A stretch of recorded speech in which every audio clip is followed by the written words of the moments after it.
आज के आमर रामजी नाट्य संसद जगन्नाथ पड़ार रामलीला आरंभ करवाटा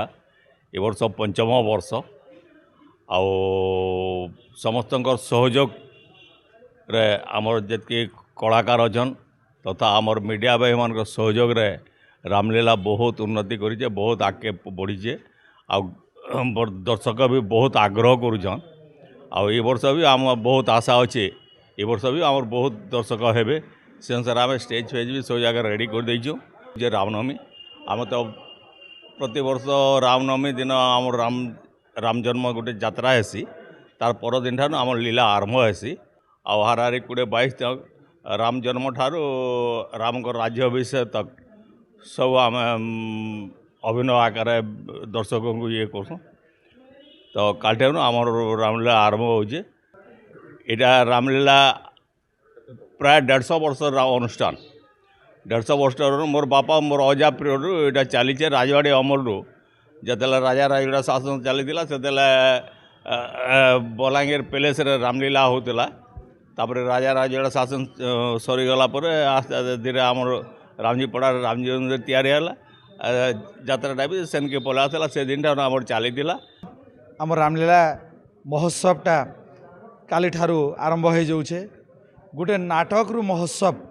ए जेन यात्राटा एटा किसी सहज कथा नुहे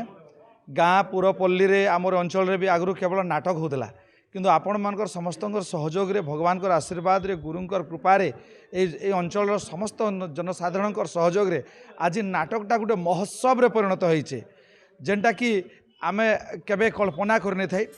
आओ सेथि लगी आमे बहुत गर्वित खुशी एही हिसाब रे आमर रामलीला आगो को आहुर उन्नत स्तर को जाऊ सेटा ही मोर कामना एटा रावण विभीषण के गाली दी से जो रामंकर टे प्रशंसा कर दी विभीषण अरे मूर्ख जना नहीं तते त्रिपुरा विजय मोहि स्वयं दशानन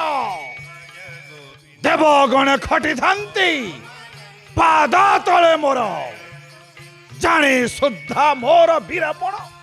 शत्रुर बड़िमापण बखाणुछु सम्मुखे महार तोर जदि अच्छी एते राम प्रीति जा चली जा सम्मुख महार बस जा शरण से राम छामुरे नचेत जीवन रे न रखिबि तते चली जा मूर्ख।